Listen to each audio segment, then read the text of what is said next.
atas hidup dan kematian. Ini juga menandai kemenangan Allah.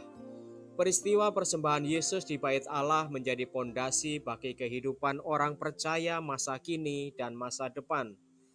Para pengikut Yesus ini dapat menghampiri Allah dengan berani, sebab Yesus telah mempersembahkan dirinya sebagai korban dan membuka jalan bagi hubungan yang intim dengan Allah. Kelima, Yesus sebagai perantara dan imam besar. Yesus juga berperan sebagai perantara antara Allah dan manusia, serta sebagai imam agung yang sempurna. Ia mempersembahkan dirinya sendiri sebagai korban di hadapan Allah dan berdoa untuk umatnya. Melalui perannya ini, Yesus membawa pembenaran dan pembaharuan dalam hubungan antara manusia dan Allah. Mengapa persembahan Yesus di bait Allah begitu penting dalam agama Katolik? Persembahan Yesus di bait Allah begitu penting dalam agama Katolik karena melalui peristiwa ini, Yesus menjadi korban yang sempurna yang menghapus dosa manusia.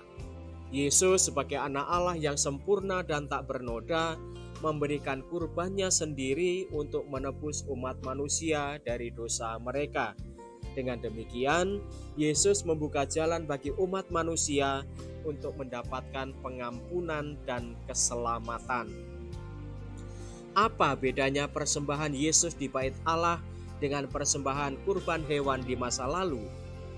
Persembahan Yesus di bait Allah berbeda dengan persembahan kurban hewan di masa lalu, karena Yesus sebagai anak Allah yang sempurna menjadi kurban yang sekali untuk selamanya dan menggenapkan semua persembahan kurban yang dilakukan sebelumnya. Persembahan Yesus adalah persembahan yang sempurna dan menghapus dosa umat manusia secara abadi. Sedangkan persembahan kurban hewan di masa lalu hanya bersifat sementara dan tidak dapat memberikan penebusan yang abadi. Bagaimana persembahan Yesus di bait Allah mempengaruhi kehidupan orang percaya saat ini? Persembahan Yesus di bait Allah mempengaruhi kehidupan orang percaya saat ini dengan membuka jalan bagi hubungan yang intim dengan Allah. Melalui persembahannya, Yesus memungkinkan orang percaya untuk menghampiri Allah dengan berani tanpa rasa takut atau belas kasihan. Persembahannya juga memberikan pengampunan dan kehidupan yang baru bagi orang percaya, serta mengubahnya secara rohani dan mengarahkan mereka ke hidup yang benar-benar mengikuti Yesus. Persembahan Yesus di bait Allah merupakan peristiwa penting dalam agama Katolik yang memiliki dampak yang besar bagi kehidupan orang percaya. Melalui persembahannya, Yesus menjadi kurban yang sempurna yang menghapus dosa umat manusia dan membawa penebusan dosa abadi.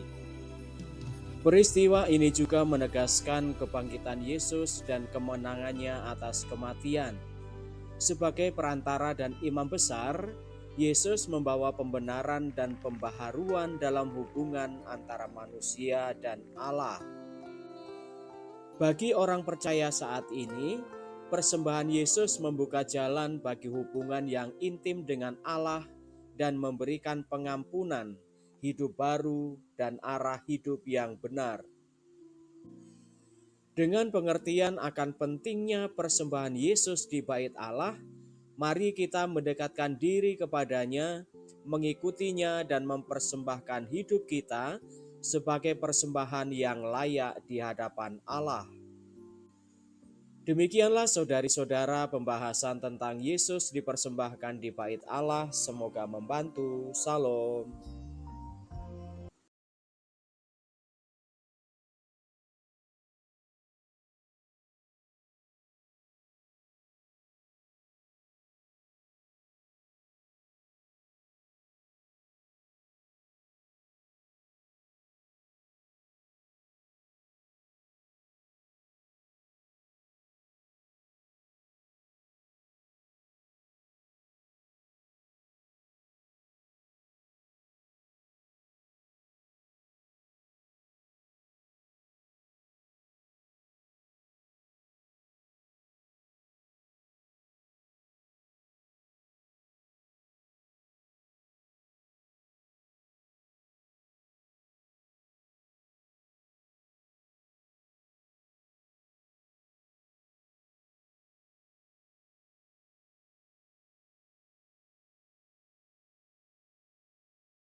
Saudara-saudari umat Allah yang terkasih, selamat datang di Gereja Hati Kudus. Selamat datang dalam perayaan Ekaristi hari ini, hari Minggu biasa keempat. Perayaan Ekaristi akan dipimpin oleh Pastor Albertus Bayu Kristanto, SCY. Selama perayaan Ekaristi ini, umat tidak diperkenankan menggunakan atau mengaktifkan alat komunikasi. Mohon orang tua untuk membimbing putra-putrinya untuk tidak makan, minum, dan bermain gadget di dalam gereja, serta mengusahakan ketenangan selama perayaan Ekaristi berlangsung. Saudara-saudari terkasih, perayaan Ekaristi segera dimulai. Marilah kita mempersiapkan hati dan budi dengan sikap hening, agar dapat merayakan Ekaristi dengan layak dan pantas. Mari kita nyanyikan lagu pembuka.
Intensi misa kita pada perayaan Ekaristi hari ini mengucap syukur atas ulang tahun kelompok pendalaman Alkitab Gabriel yang kelima, juga mengucap syukur dan terima kasih kepada Tuhan dan Bunda Maria atas terkabulnya doa novena 3 kali Salam Maria.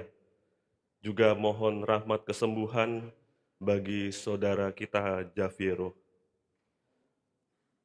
Dalam nama Bapa dan Putra dan Roh Kudus. Amin. Tuhan bersamamu.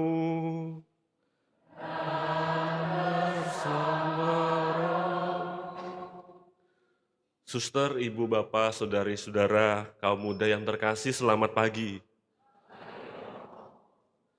Sejak awal mula, Allah telah berinisiatif untuk mengundang manusia hidup dalam kebahagiaan. Dalam sejarah keselamatan itu tak henti-hentinya, Allah selalu memperingatkan, memberikan tuntunan kepada manusia supaya dipanggil menuju kepada kebahagiaan. Hari ini kita akan mendengarkan dalam bacaan-bacaan bagaimana tuntunan Allah itu supaya panggilan kita menuju kebahagiaan itu tercapai melalui apa yang menjadi kehendak Allah. Namun seringkali karena kelemahan, karena kerapuhan kita senantiasa mengandalkan diri kita sendiri tanpa mengandalkan kekuatan dari Allah. Maka dari itu, di awal perayaan ini marilah kita menyadari segala kelemahan, kerapuhan, dan dosa kita, agar kita pantas merayakan peristiwa iman pada hari ini. Saya mengaku kepada Allah yang Maha Kuasa dan kepada saudara sekalian bahwa saya telah berdosa dengan pikiran dan perkataan, dengan perbuatan dan kelalaian. Saya berdosa, saya sungguh berdosa. Oleh sebab itu saya mohon kepada Santa Perawan Maria, kepada para malaikat dan orang kudus, dan kepada saudara sekalian, supaya mendoakan saya kepada Allah Tuhan kita. Semoga Allah yang Maha Kuasa mengasihi kita, mengampuni dosa kita dan menghantar kita ke hidup yang kekal. Amin.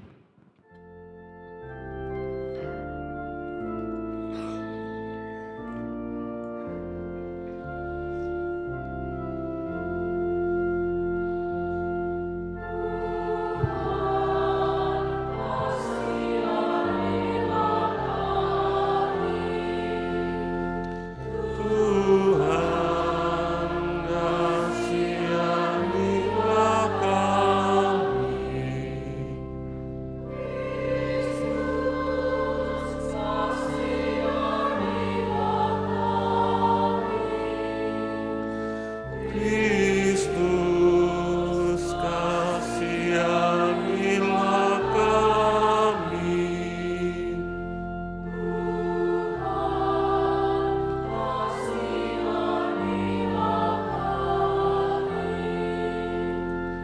Tuhan, kasihanilah kami.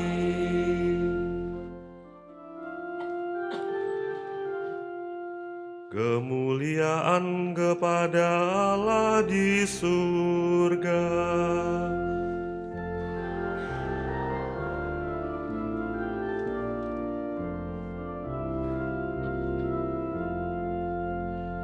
Dan damai di bumi kepada orang yang berkenan padanya.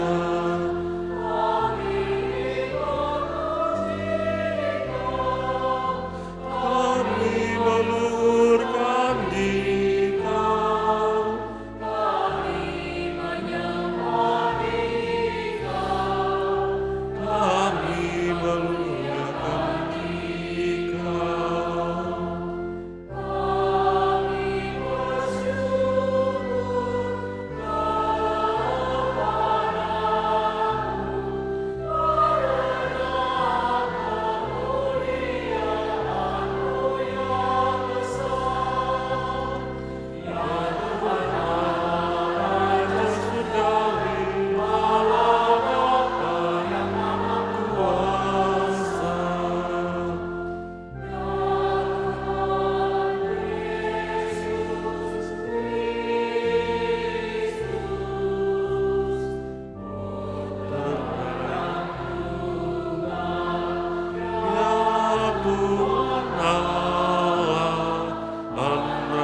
Marilah kita berdoa.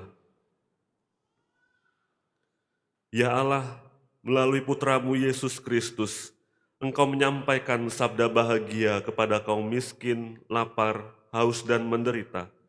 Kami mohon bukalah hati kami untuk mengimani sabda Putra-Mu itu, serta menjadikannya sebagai sumber pengharapan kami. Sebab Dialah yang hidup dan berkuasa bersama Dikau dalam persatuan Roh Kudus, Allah sepanjang segala masa. Amin.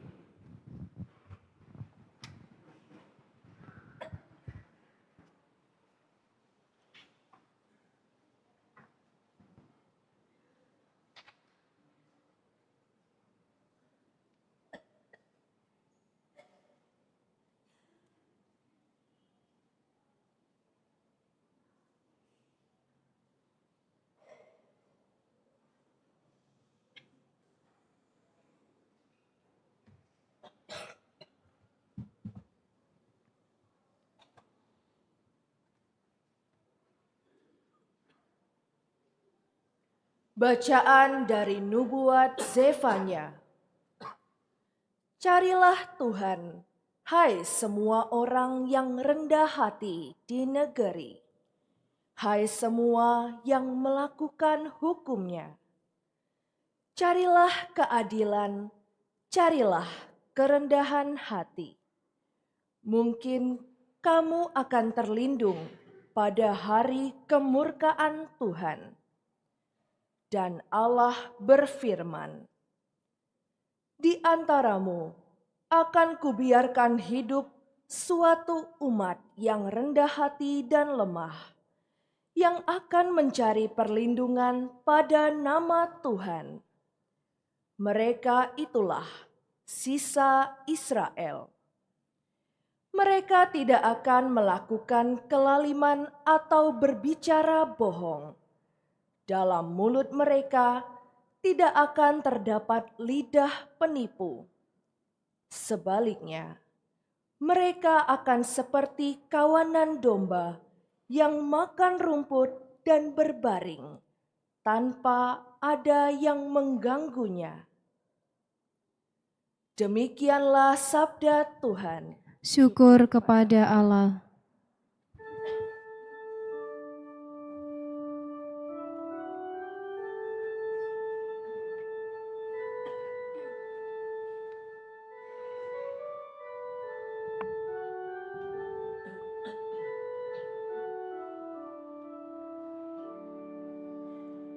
Berbahagialah orang yang miskin di hadapan Allah, karena merekalah yang mempunyai kerajaan surga.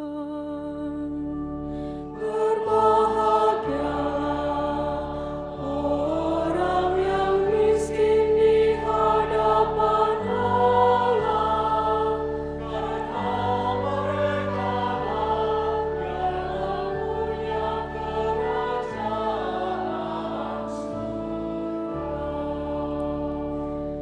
pujilah Tuhan, hai jiwaku.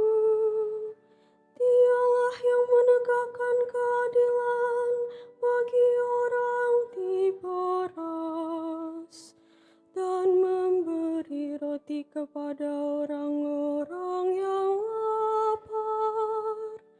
Tuhan membebaskan orang-orang yang terkurung.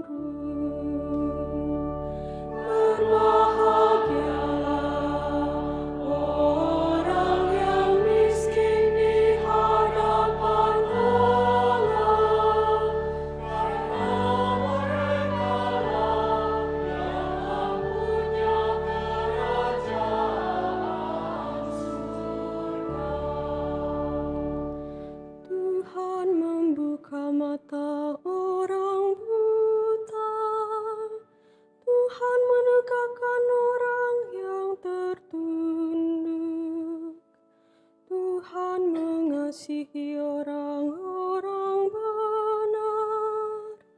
Tuhan menjaga orang-orang asing.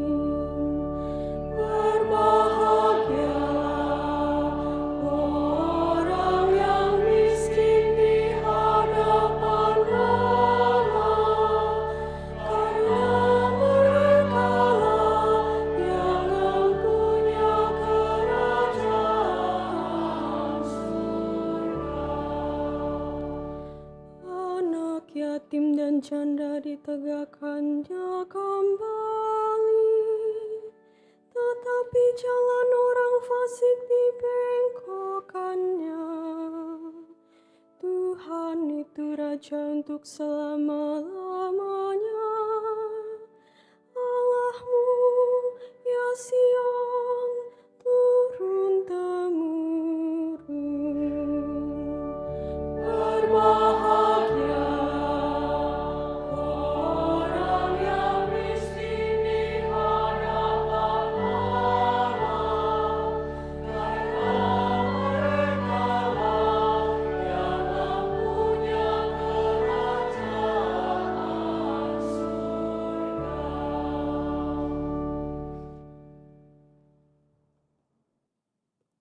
Bacaan dari surat pertama Rasul Paulus kepada jemaat di Korintus. Saudara-saudara, coba ingatlah bagaimana keadaanmu ketika dipanggil. Menurut ukuran manusia, tidak banyak di antara kamu yang bijak, tidak banyak yang berpengaruh, tidak banyak yang terpandang. Ya, dipilih Allah untuk mempermalukan orang-orang yang berhikmat. Dan apa yang lemah bagi dunia, dipilih Allah untuk mempermalukan yang kuat. Dan apa yang tidak terpandang dan hina bagi dunia, bahkan apa yang tidak berarti, dipilih Allah untuk meniadakan yang berarti, supaya jangan ada seorang manusia pun yang memegahkan diri di hadapan Allah. Tetapi Allah telah membuat kamu berada dalam Kristus Yesus, dan oleh Dia, Kristus telah menjadi hikmat bagi kita. Dialah yang membenarkan, menguduskan dan menebus kita. Maka, sebagaimana tertulis dalam kitab suci, siapa saja yang bermegah, hendaklah ia bermegah dalam Tuhan. Demikianlah sabda Tuhan. Syukur kepada Allah.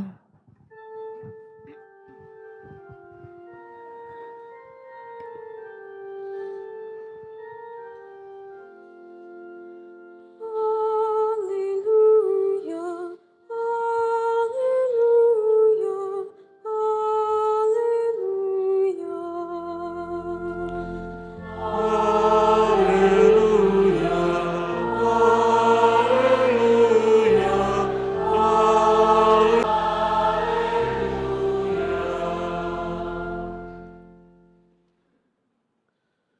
Tuhan bersamamu. Dan bersama rohmu. Inilah Injil suci menurut Matius. Dimuliakanlah Tuhan.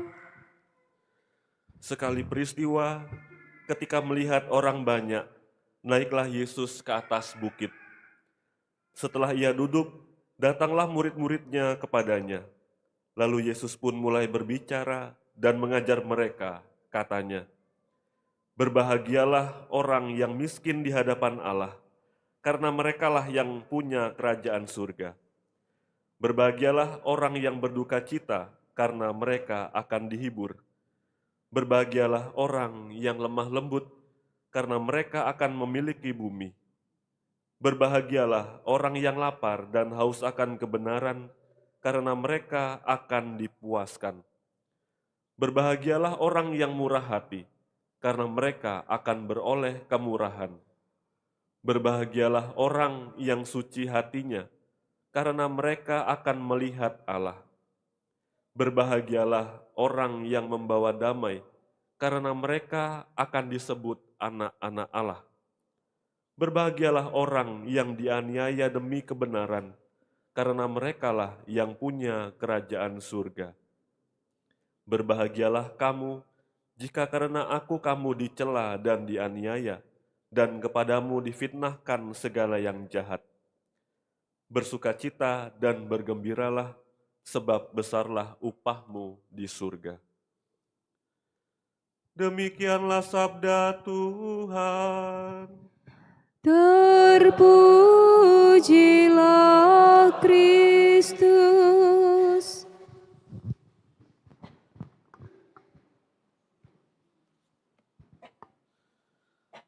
Saudari-saudara terkasih dalam Kristus, hari ini Injil mengundang kita untuk mendaki bukit bersama dengan Yesus dan mendengarkan sabdanya yang paling mendalam, yang menjadi peta jalan menuju pada kebahagiaan sejati. Perikop pada Injil yang baru saja kita dengarkan biasanya disebut dengan sabda bahagia. Ini bukan sekedar sebuah motivasi, sebuah pidato biasa dari Yesus, karena Yesus tidak mengatakan sebuah motivasi, sebuah ungkapan yang memberikan kita kemudahan-kemudahan. Misalnya, berbahagialah mereka yang sukses, atau berbahagialah mereka yang punya kuasa. Sebaliknya justru Yesus membalikkan cara pandang dunia. Kebahagiaan sejati justru terletak pada sikap kerendahan hati, sikap penyerahan diri, dan juga kerapuhan yang senantiasa dipenuhi oleh rahmat dari Allah. Maka sabda bahagia yang baru saja kita dengarkan dalam Injil hari ini mengandung paradoks, mengandung sebuah kontradiksi. Misalnya, berbahagialah orang yang miskin di hadapan Allah. Kemiskinan yang dimaksud di sini adalah sikap batin, yakni kesadaran penuh bahwa kita sepenuhnya mengandalkan kekuatan dari Allah dan tidak mengandalkan kekuatan kita sendiri. Lalu juga ada berkata, berbahagialah orang yang berduka cita. Tentu kebahagiaan bukan berasal dari kesedihan itu sendiri, melainkan karena duka cita kita menjadi terbuka untuk menerima penghiburan dari Allah. Lalu ada pula ajakan lain, berbahagialah orang yang lemah lembut. Di dalam dunia yang sedang kita hidupi, kita tinggali saat ini, sering mengagungkan ambisi, mengagungkan kekuasaan, mengagungkan status hidup. Justru kelemah lembutan menjadi kekuatan yang dapat menangkal sikap sombong, sikap dengki, sikap yang ingin mengagungkan diri kita. Maka inti sabda bahagia ini justru mencapai maknanya pada pernyataan berbahagialah orang lapar dan haus akan kebenaran, serta berbahagialah orang yang murni hatinya. Pesan utama dari sabda bahagia ini adalah untuk memiliki kerinduan yang mendalam terhadap Allah serta kesiapan hati kita, kesiapan diri kita untuk dibentuk oleh Allah. Dan dalam konteks ini juga kebenaran yang dimaksud adalah kebenaran ilahi, hidup selaras dengan apa yang menjadi kehendak Allah. Dan kemurnian hati menunjuk pada ketulusan dan keutuhan hidup kita di hadapannya. Maka sabda-sabda lain-lain pun juga mengajak kita untuk keluar dari diri kita sendiri, keluar dari situasi yang selama ini membuat kita nyaman.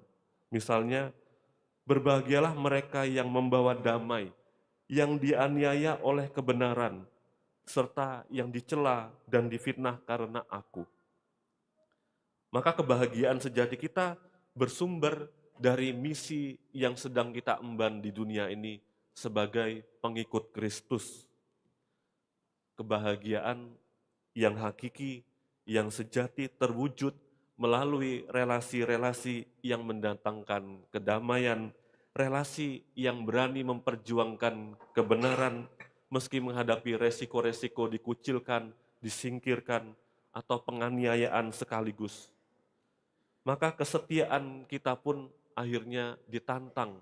Bagaimana ketika kita mendapatkan penganiayaan, mendapatkan celaan, menghadapi resiko-resiko yang berasal dari luar. Untuk itu, sabda bahagia yang kita dengarkan hari ini bukan sekedar daftar perintah yang harus kita jalani, melainkan mencerminkan hati Yesus sendiri. Melalui rahmat baptisan, melalui sakramen-sakramen yang kita rayakan, yang kita terima, Roh Kudus perlahan membentuk hati kita, supaya kita memiliki hati yang serupa dengan hati Yesus. Maka kita pun berjuang untuk hidup berbahagia, bukan agar diselamatkan, tetapi karena kita telah diselamatkan dan ingin menanggapi kasih karunia itu. Tentu di dalam gereja mengenali mereka-mereka yang menghidupi sabda bahagia ini, seperti yang telah dilakukan oleh para kudus. Misalnya, Santo Fransiskus dari Assisi adalah inspirasi dalam keteladanan sikap kemiskinan di hadapan Allah yang dihidupi dengan penuh sukacita. Seluruh hidupnya selalu bergantung pada Allah. Kebutuhan-kebutuhan hidup senantiasa mengalir karena selalu mengandalkan Allah sendiri dalam hidupnya. Contoh lain Bunda Teresa yang menunjukkan kerinduan akan Allah untuk senantiasa bersatu dengan Allah yang diwujudkan dengan tindakan nyata, dengan memperhatikan mereka yang menderita, mereka yang tersingkir, mereka yang sakit dan lemah. Lalu juga ada teladan para martir yang hadir sebagai teladan besar dalam menghayati kebahagiaan, bahkan dalam situasi yang mengancam diri mereka, situasi yang menantang mereka untuk menyerahkan hidupnya, tetapi mereka tetap setia dan bertahan dalam iman mereka. Maka kisah mereka, kisah para kudus, kisah para martir ini mau mengingatkan kita bahwa sabda bahagia yang bertolak belakang dengan cara pandang dunia tadi, yang sangat kontradiksi dengan apa yang ditawarkan oleh dunia, bukanlah sekedar angan-angan, bukan sekedar sebuah mimpi, melainkan kenyataan yang dapat kita hidupi, yang dapat kita jalani secara nyata oleh kita semua. Saudara-saudari yang terkasih, sabda bahagia dan surat Santo Paulus kepada jemaat di Korintus pada bacaan yang kedua memperlihatkan bagaimana pemahaman iman Katolik tentang anugerah keselamatan Allah. Keselamatan dan kekudusan tidak diperoleh melalui usaha manusia belaka, melainkan merupakan sebuah pemberian cuma-cuma dari Allah. Inilah yang dikatakan sebagai rahmat karunia. Dalam suratnya kepada jemaat di Korintus, Santo Paulus menyampaikan bahwa Allah justru memilih mereka yang lemah, memilih mereka yang tidak bijak, memilih mereka yang tidak terpandang, yang hina, serta tidak dihargai oleh dunia untuk menghancurkan mereka yang dianggap kuat, yang dianggap bijaksana, menurut standar duniawi tadi, menurut cara pandang duniawi tadi. Mengapa? Semua ini terjadi agar tidak ada manusia yang dapat membanggakan dirinya di hadapan Allah. Karena rahmat kekudusan, rahmat kebahagiaan abadi, rahmat keselamatan itu diberikan cuma-cuma oleh Allah, bukan karena usaha manusia. Maka panggilan kita sebagai orang beriman berakar sepenuhnya pada anugerah ilahi, pada rahmat yang telah Tuhan berikan, bukan pada kemampuan, bukan pada kebesaran, bukan pada prestasi dan kemampuan yang ada dalam diri kita. Kebahagiaan sejati lahir saat kita melepaskan ketergantungan diri kita dan membiarkan Allah, membiarkan Tuhan sendiri yang menjadi sumber utama dalam hidup kita. Maka mari kita memeriksa hati kita sejenak atas dasar sabda-sabda yang Tuhan berikan pada hari ini. Apakah kita masih membanggakan kehebatan, membanggakan kemampuan atau prestasi, atau status pribadi kita sebagai sumber kebahagiaan? Apakah hati kita benar-benar lapar dan haus akan Allah? Atau kita merasa justru sudah cukup dengan kebahagiaan yang telah kita terima lewat tawaran-tawaran dunia yang kita alami, yang kita dapatkan? Atau sudahkah kita mengizinkan cara pandang Allah dalam sabda bahagia tadi, logika salib, penderitaan, sebagaimana yang harus kita jalani sebagai pengikut Kristus, dapat membimbing kita dalam cara kita bekerja, cara kita mempersembahkan diri kita, cara kita bersosialisasi, dalam cara kita menyingkapi konflik. Apakah sabda bahagia ini menjadi tuntunan kita juga dalam menyikapi setiap peristiwa yang ada dalam hidup kita? Mari kita mohon rahmat Allah senantiasa agar Roh Kudus yang telah kita terima melalui pembaptisan membentuk kita menjadi pelaku sabda bahagia ini. Dan dengan demikian, dalam sikap rendahan hati dan kerinduan kita selalu pada Tuhan, membuat kita akhirnya sampai pada penemuan kebahagiaan sejati yang bersumber dari Allah sendiri. Semoga Tuhan memberkati kita.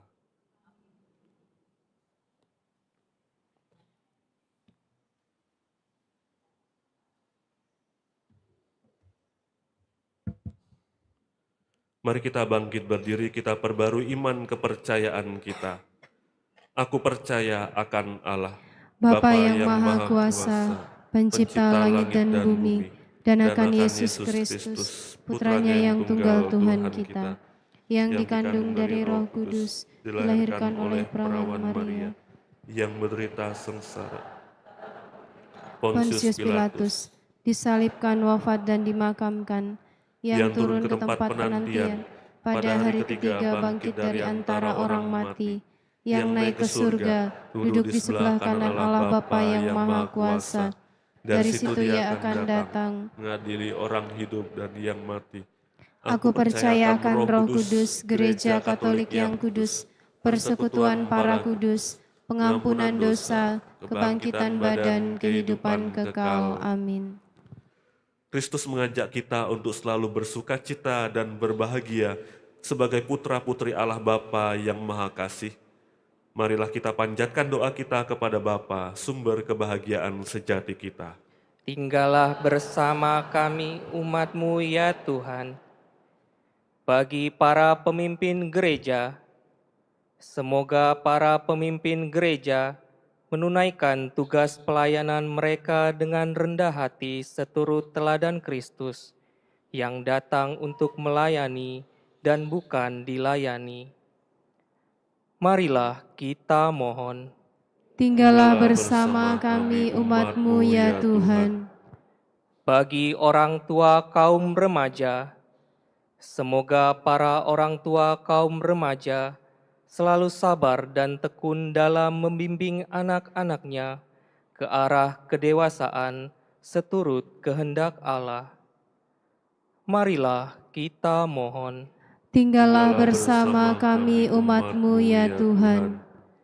Bagi orang-orang yang menderita, semoga orang-orang yang menderita selalu teguh dalam iman, harapan, dan kasih, berkat sabda kasih Allah sendiri yang mengalir melalui kebaikan hati sesamanya.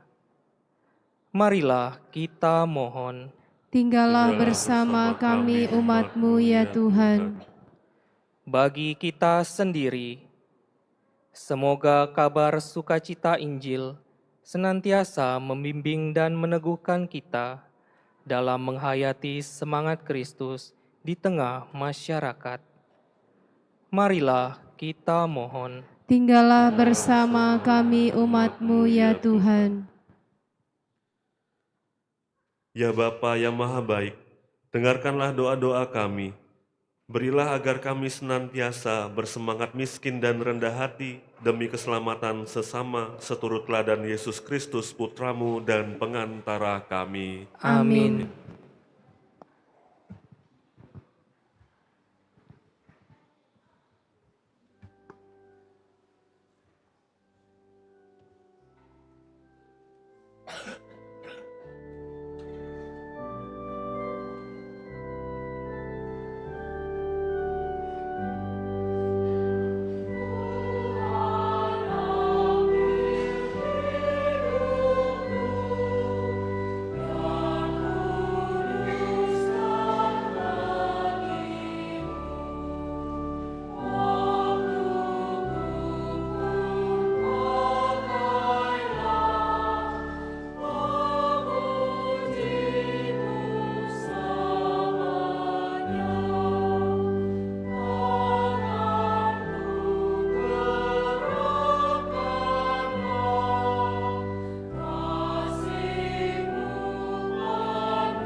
Berdoalah saudara-saudari supaya persembahanku dan persembahanmu berkenan pada Allah Bapa yang Maha Kuasa. Semoga persembahan ini diterima demi kemuliaan Tuhan dan keselamatan kita, serta seluruh umat Allah yang kudus. Ya Allah, terimalah dan berkatilah roti dan anggur yang kami persembahkan sebagai ungkapan kerendahan hati kami untuk menjawab panggilan Putramu, sebab Dialah Tuhan pengantara kami. Amin. Tuhan bersamamu. Dan bersama rohmu. Marilah mengarahkan hati kepada Tuhan. Sudah kami arahkan. Marilah bersyukur kepada Tuhan Allah kita. Sudah layak dan sepantasnya. Sungguh pantas dan benar, layak dan menyelamatkan, bahwa kami selalu dan dimanapun bersyukur kepadamu Tuhan Bapa yang kudus, Allah yang Maha Kuasa dan kekal. Di dalam dirimu kami hidup, bergerak dan ada, dan selagi masih hidup di dunia ini, kami tidak hanya merasakan buah kasih sayangmu setiap hari, tetapi juga sudah memiliki jaminan hidup abadi. Sebab dengan memperoleh buah-buah roh yang dengan pengantaraannya, Engkau membangkitkan Yesus dari antara orang mati. Kami berharap misteri Paskah menjadi bagian kami untuk selama-lamanya. Maka dalam perayaan yang menggembirakan ini, bersama semua malaikat, kami memuji-Mu sambil bernyanyi.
Sungguh kuduslah Engkau Tuhan, segala makhluk ciptaan patut memuji Engkau, sebab dengan pengantaran Putramu Tuhan kami Yesus Kristus, dan dengan daya kekuatan Roh Kudus, Engkau menghidupkan dan menguduskan segala sesuatu, dan Engkau tak henti-hentinya menghimpun umat bagimu, sehingga dari terbit matahari sampai terbenamnya, kurban yang murni dipersembahkan bagimu. Maka kami mohon dengan rendah hati kepadamu Tuhan, supaya Engkau berkenan menguduskan dengan roh-Mu persembahan ini yang kami bawa kepadamu, agar menjadi tubuh dan darah Putramu Tuhan kami Yesus Kristus yang menghendaki kami merayakan misteri ini. Sebab pada malam Dia dihianati, Dia mengambil roti, dan sambil mengucap syukur kepadamu, Dia mengucap berkat, memecah-mecahkan, lalu memberikannya kepada murid-muridnya seraya berkata, "Terimalah dan makanlah kamu semua, inilah tubuhku yang diserahkan bagimu."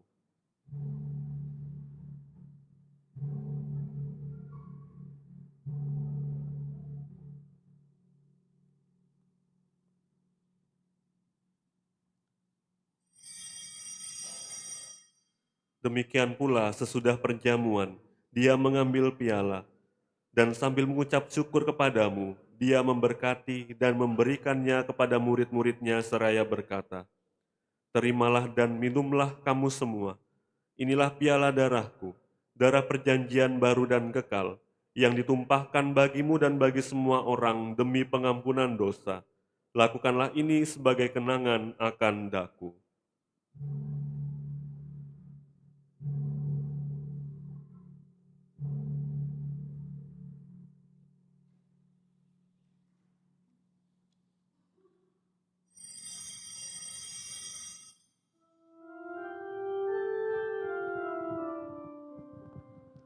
Marilah mewartakan misteri iman kita.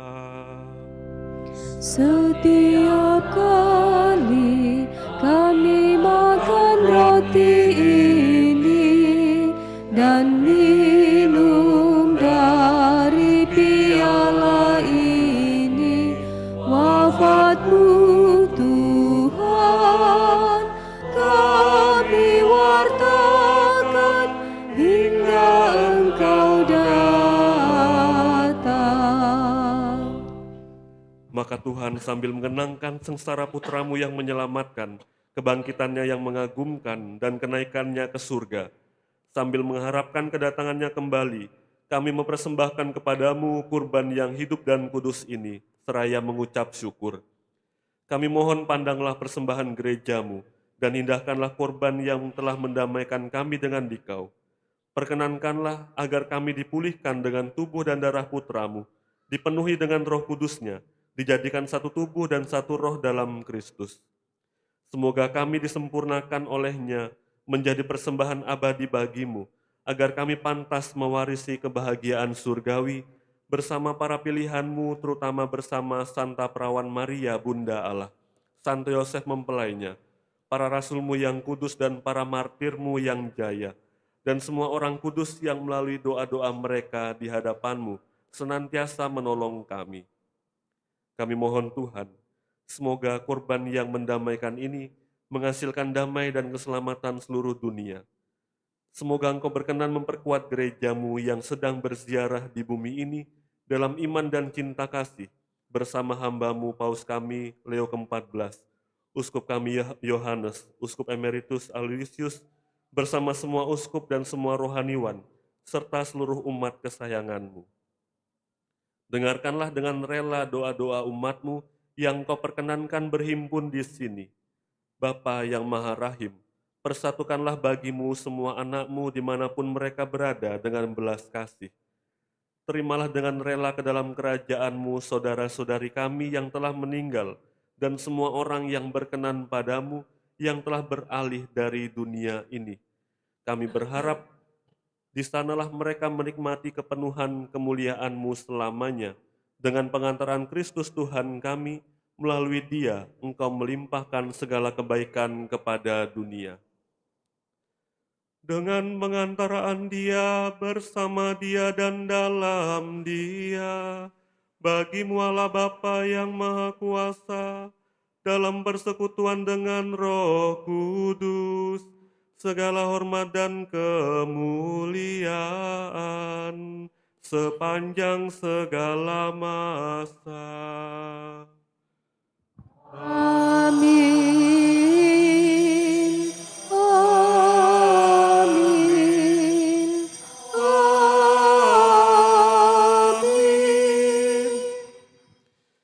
Atas petunjuk penyelamat kita dan menurut ajaran ilahi, maka beranilah kita bernyanyi.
Tuhan, kami mohon, bebaskanlah kami dari segala yang jahat.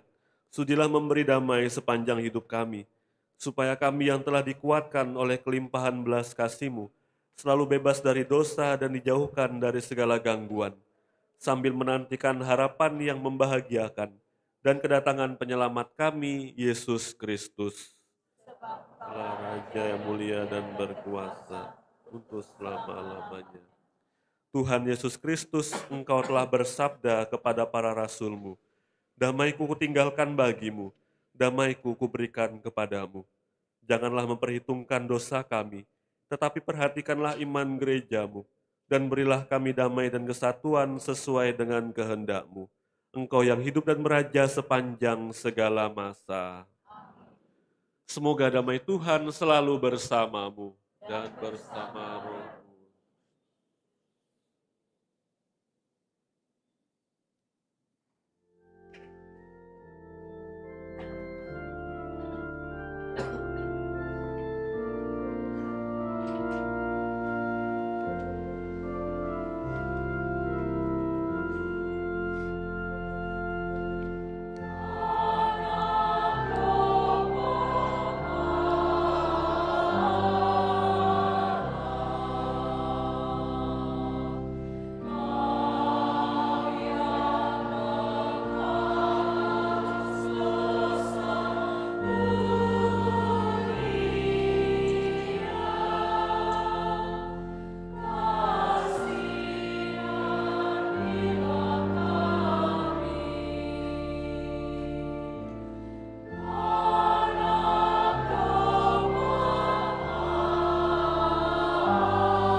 Lihatlah anak domba Allah, lihatlah dia yang menghapus dosa dunia.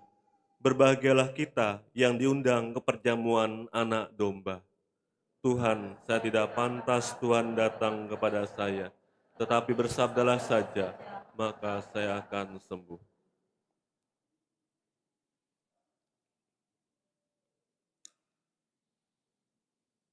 Amen.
Doa tahun Ardas keempat, tahun devosional.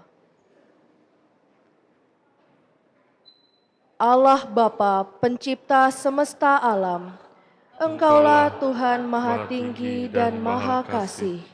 Keagungan-Mu pantas kami puji dan kami muliakan sepanjang masa. Sejak awal sejarah kehidupan, kami ciptaan-Mu senantiasa rindu mengenal Engkau, hidup dekat dengan-Mu, dan berharap penuh pada kasih karunia-Mu. Hanya di dalam Engkau kami hidup, bertumbuh, dan memperoleh jaminan keselamatan. Kami bersyukur atas teladan iman para leluhur kami, para utusan-Mu dan orang-orang saleh yang telah mewariskan kekayaan rohani yang mendalam. Melalui hidup mereka, kami diajar untuk membangun kedekatan dengan-Mu dan meluhurkan nama-Mu dengan setia.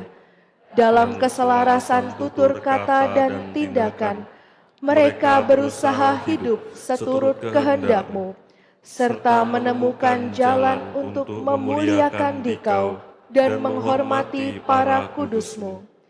Kami mengagumi Yesus Kristus Putra-Mu, Santa Maria Bundanya, Santo Yosef mempelai Maria, para malaikat utusan-Mu, serta para kudus yang tak terbilang banyaknya. Mereka mewariskan iman yang hidup dan menginspirasi kami untuk semakin terpikat kepada-Mu. Mereka adalah guru iman bagi kami. Semoga kami dimampukan untuk meneladani kesalehan mereka dan memberi hormat yang pantas, serta memperoleh kekuatan dari doa-doa mereka yang sungguh kami perlukan. Tuhan Bapa kami, utuslah senantiasa Roh Kudus-Mu untuk membimbing langkah hidup kami, agar kami tidak tersesat oleh tawaran dunia dan ajaran yang menyimpang dari kehendak-Mu. Mampukanlah kami bertindak bijaksana dan rendah hati, sehingga kami sungguh menjadi garam dan terang bagi sesama. Semoga melalui hidup devosional, iman kami diteguhkan dan semakin berkobar untuk berbuat kasih dan kebaikan bagi banyak orang, hingga kami hidup semakin saleh dan setia, menghayati panggilan kami masing-masing dengan penuh tanggung jawab. Demikianlah doa kami bersama para kudus-Mu, dengan pengantaraan Yesus Kristus Putra-Mu, Tuhan dan pengantara kami, yang hidup dan berkuasa, kini dan sepanjang masa. Amin.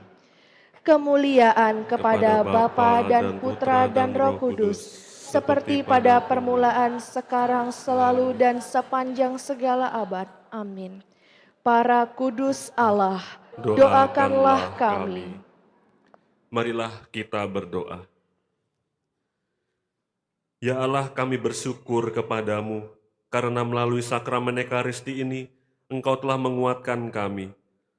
Semoga kami juga menjadi orang-orang yang selalu lapar dan haus akan sabda-Mu, sampai kami Dikau puaskan dalam kebahagiaan abadi di surga, dengan pengantaran Kristus Tuhan kami.